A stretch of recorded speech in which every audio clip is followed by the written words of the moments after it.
July 17, 2026 വെള്ളിയാഴ്ചയാണ് ഇത്തവണ കർക്കിടകം 1 വരുന്നത്. വീണ്ടും ഒരു രാമായണ മാസം കടന്നു വരികയാണ്. മനസ്സും ശരീരവും ശുദ്ധീകരിക്കാൻ നമുക്ക് ഓരോരുത്തർക്കും കിട്ടുന്ന പുണ്യമാസം. ഹരേ രാമ രാമ രാമ ഹരേ ഹരേ, ശ്രീരാമ രാമ രാമ ശ്രീരാമചന്ദ്രാജയ, ശ്രീരാമ രാമ രാമ ശ്രീരാമഭദ്രാജയ, ശ്രീരാമ രാമ രാമ സീതാഭിരാമാജയ, ശ്രീരാമ രാമ രാമ ലോകാഭിരാമാജയ. എത്ര പുണ്യമായ മാസമാണ് അല്ലേ കർക്കിടക മാസം. ദക്ഷിണായനം ആരംഭിക്കുകയായി. കർക്കിടം 1 മുതൽ ഇനിയുള്ള 6 മാസക്കാലം സൂര്യനെ ഭൂമധ്യരേഖയുടെ തെക്ക് ഭാഗത്തായിരിക്കും കാണുക. കർക്കിടകത്തിന്റെ ഏറ്റവും വലിയ പ്രത്യേകതയും ഇത് തന്നെയാണ്. ഉത്തരായനം ദേവന്മാരുടെ പകൽ ആണെങ്കിൽ ദക്ഷിണായനം രാത്രിയാണ്. ദക്ഷിണായനം പിതൃപ്രാധാന്യമായ കാലമാണെന്ന് ഹൈന്ദവ പുരാണം പറയുന്നു. പിതൃലോകത്തെ സായം സന്ധ്യ കർക്കിടക മാസത്തിലെ കറുത്ത വാവ് ആണെന്ന് ഗരുഡ പുരാണത്തിൽ പറയുന്നുണ്ട്. സൂര്യൻ ഭൂമിയിൽ നിന്നും ഏറ്റവും അകലത്തിൽ നിൽക്കുന്ന മാസമായിട്ടാണ് കർക്കിടക മാസം അറിയപ്പെടുന്നത്. അതിവർഷവും പ്രളയവും ഈ മാസത്തിന്റെ പ്രത്യേകതകളാകുന്നത് അതുകൊണ്ട് തന്നെയാണ്. വിപരീതമായ കാലാവസ്ഥയിൽ രോഗങ്ങളും ദുരിതങ്ങളും മുൻകൂട്ടി കണ്ട് പഴയ തലമുറ ചികിത്സാപ്രധാനമായ മാസമായി കർക്കിടകത്തെ കരുതി പോന്നിരുന്നു. ഒപ്പം ഭക്തിക്കും പ്രാധാന്യം കൊടുത്തു. ജ്യോതിഷപ്രകാരം വിഷ്ണു പ്രധാനമായ മാസമായതിനാൽ വിഷ്ണുവിനോ അവതാരങ്ങൾക്കോ പ്രാധാന്യം വന്നു. കേരളത്തിൽ ഇത് രാമായണ മാസമായി ആചരിച്ചു പോരുന്നു.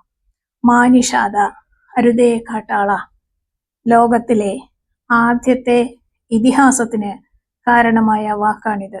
തമസ നദിയുടെ തീരത്ത് കാട്ടാള ശരമേറ്റ് വീണ ക്രൗഞ്ച പക്ഷിയുടെ മരണവിലാപവും ഇണപക്ഷിയുടെ വിയോഗ ദുഃഖവും ആദികവിയുടെ ഹൃദയത്തിലുണ്ടാക്കിയ സഹാനുഭൂതിയിൽ നിന്നും രാമായണം എന്ന മഹാകാവ്യം രൂപം കൊണ്ടു എന്ന് നമ്മൾ കേട്ടിട്ടുണ്ട് അല്ലേ.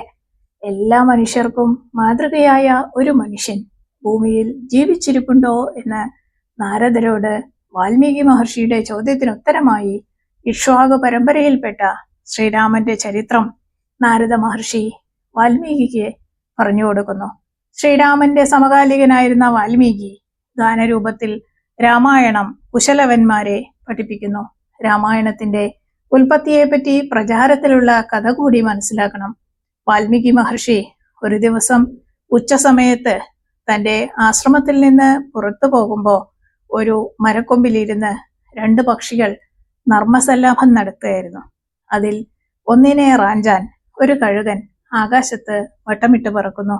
വൃക്ഷത്തിന്റെ അടിയിൽ ഒരു കാട്ടാളൻ ഒന്നിനെ ലക്ഷ്യമാക്കി ശരം തൊടുക്കുവാനും ഭാവിക്കുന്നു.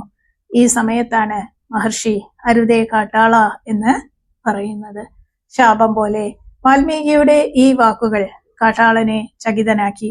കാട്ടാളന്റെ കാൽ ഒരു പുറ്റിൽ തട്ടി. അതിലുണ്ടായിരുന്ന സർപ്പം തൽക്ഷണം കാട്ടാളനെ കടിച്ചു.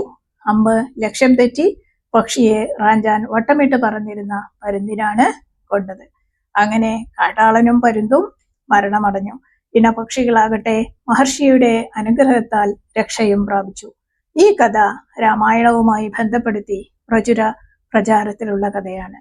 മനുഷ്യകുലത്തിലുള്ള ഉത്തമ പുരുഷന്റെയും ഉത്തമ സ്ത്രീയുടെയും ജീവിത കർമ്മധർമ്മങ്ങളുടെ യാഥാർത്ഥ്യങ്ങൾ നമ്മുടെ ഓരോരുത്തരുടെയും ജീവിതത്തിലേക്ക് ഉൾക്കൊള്ളുവാൻ വീണ്ടും കിട്ടിയ ഒരവസരം കൂടിയാണിത്.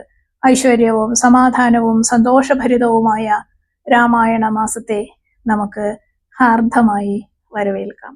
കർക്കിടക മാസം മലയാളികൾക്ക് രാമായണ മാസമാണ്. ഇനി തുഞ്ചന്റെ കിളിമകളെ ഭക്ത്യാദരപൂർവം കേൾക്കുന്നതിനുള്ള സമയമാണ്. ഇനി വരാൻ പോകുന്നത് ഭക്തഗൃഹങ്ങളിൽ വിശുദ്ധിയുടെ ശോഭയാണ്. രാമകഥാമൃതം ഈണത്തിൽ നിറയുന്ന വേള.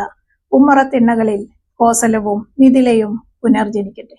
അധ്യാത്മരാമായണം ആരംഭിക്കുന്നത് അതിവിശിഷ്ടമായ രാമനാമ ജപത്തിലൂടെയാണ്. ശ്രീരാമ രാമ രാമ ശ്രീരാമചന്ദ്രാജയ. രാമജപത്തിന്റെ ആവർത്തനം അതിമധുരവും അതിശക്തവുമാണ്. രാമ എന്ന നാമം ഉച്ചരിക്കുന്ന മാത്രയിൽ ഹൃദയം പ്രശാന്തമാവുകയും ദുഃഖങ്ങൾ അകലുകയും ചെയ്യുന്നു.